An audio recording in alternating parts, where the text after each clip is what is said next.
Meus queridos irmãos, a paz do Senhor, bom dia. Vamos começar o dia bem, lendo a palavra de Deus. Nós temos uma meditação no Salmo de número 26, versículos 8 a 12. Quantas vezes nós ouvimos e quantas vezes nós até conhecemos a possibilidade da gente conhecer pessoas que se envolvem com coisas que não agradam a Deus e tem uma certa dificuldade em sair daquele caminho e tal. E alguns perdem o afeto, o apego, o amor pelas coisas de Deus. Muitos têm feito isto. Eu fico triste quando eu vejo, quando eu conheço, e conheço realmente muitos pelo meu tempo na igreja, muitos anos, mais de meio século, eu conheço pessoas que não passam mais na igreja, que não entram mais na igreja, pessoas que não têm nenhuma afeição por aquele lugar onde algum dia esteve, algum dia serviu. Eu lastimo isto porque eu amo a igreja do Senhor Jesus. Se eu não amasse o Senhor, eu não amaria a sua igreja, mas eu amo o Senhor. E pelo amor que eu tenho ao Senhor, eu amo a sua igreja. O mesmo amor que eu tenho pelo meu Deus, eu tenho pela sua obra. Obra grandiosa, feita inclusive na minha vida.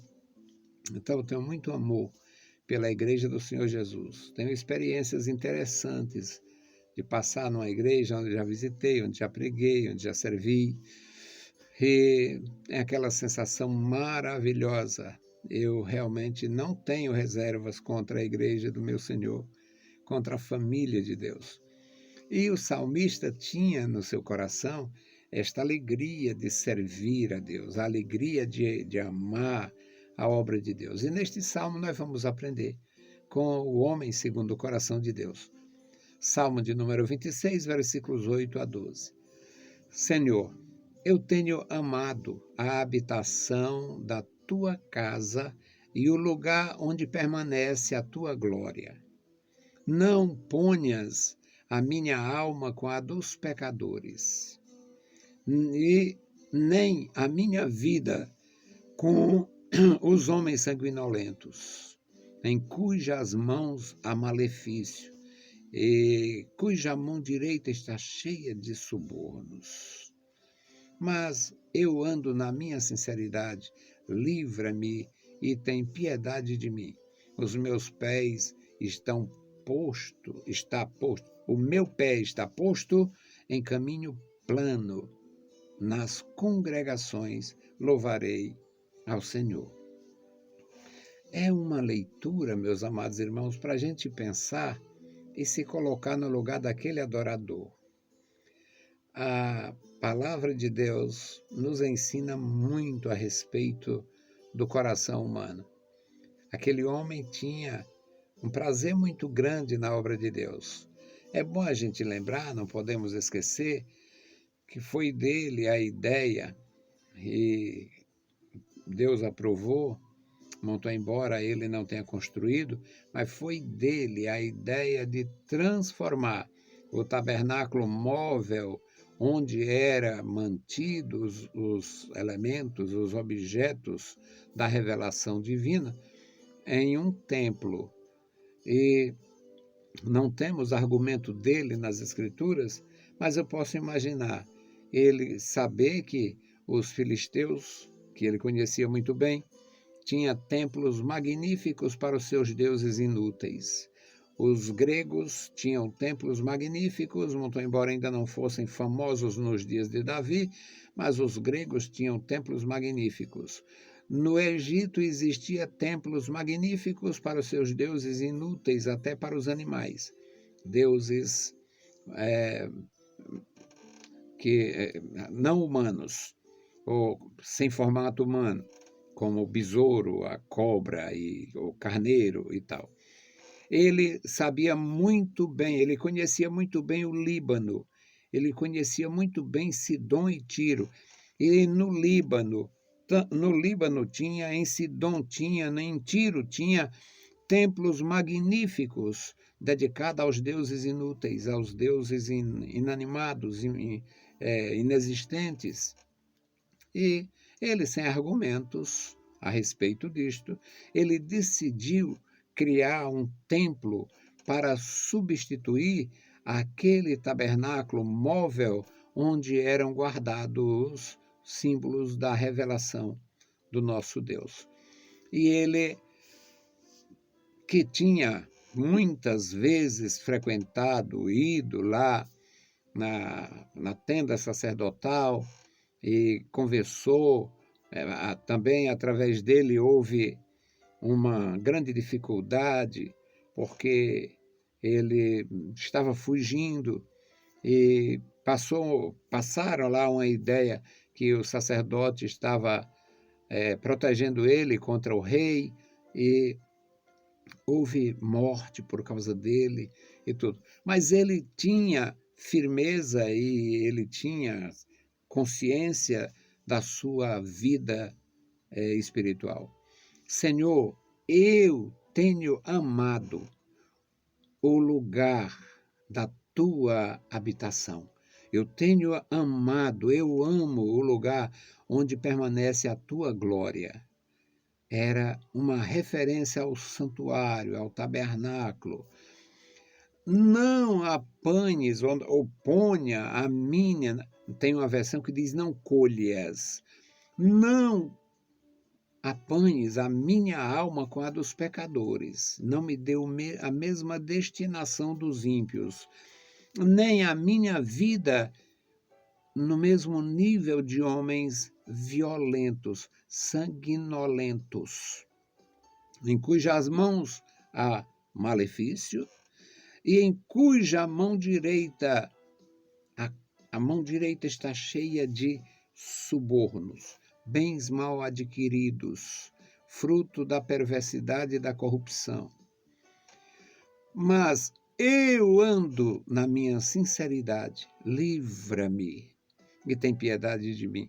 Este homem, mesmo consciente da sua dedicação, consagração, do seu amor pela casa e pela causa de Deus, pelo lugar onde o nome era celebrado e pelo Senhor, ele, mesmo assim, ele não coloca-se como sendo merecedor. Ele diz: livra-me e tem piedade de mim. Ele é um agente passivo nesta relação com o eterno, nesta relação divina. O humano é simplesmente um agente passivo, ele depende da compaixão, da misericórdia, ele depende da ação divina. No versículo 12, ele diz: o meu pé está posto no caminho plano, eu não vacilo, eu não duvido, eu não tenho nenhuma possibilidade de voltar atrás. O meu pé está firme, o meu pé está posto, o meu andar é firme, a minha atitude de andar na tua presença é esta, um andar altaneiro na presença de Deus, galgando as alturas da comunhão, buscando de alguma forma estar em paz com Deus, em paz com os irmãos, em consciência, com a consciência tranquila e tendo discernimento. Não colhas a minha alma com a dos ímpios. Não me dê o mesmo destino. Eles não tinham a revelação de glória eterna, de vida eterna, de salvação eterna, e todos tinham simplesmente o conhecimento de que havia a mansão dos mortos, o destino dos mortos, na linguagem do Antigo Testamento, ser recolhido aos seus, era, na verdade, morrer, e ele pedia para não ir na mesma, digamos, na mesma carruagem, na mesma condução. Não me conduza junto com os ímpios, não me deixe conduzir com eles, não me deixe, não permita que o meu pé vacile, que eu volte atrás e que eu ande neste caminho que os ímpios têm prazer em andar. Não permita isto, Senhor. O meu pé está posto em teu caminho, o caminho plano. E nas congregações louvarei ao Senhor. É interessante que congregações não existiam no aspecto do que nós conhecemos, pontos de pregação, uma congregação ali, uma congregação lá, não existia. Mas como as famílias se reuniam e faziam suas festas, nós vemos, o próprio Davi pediu uma vez, lá naquele contato dele com o Jonas, o Saul perturbado, querendo dar fim ao próprio Davi, e o Jonatas estava combinado com ele.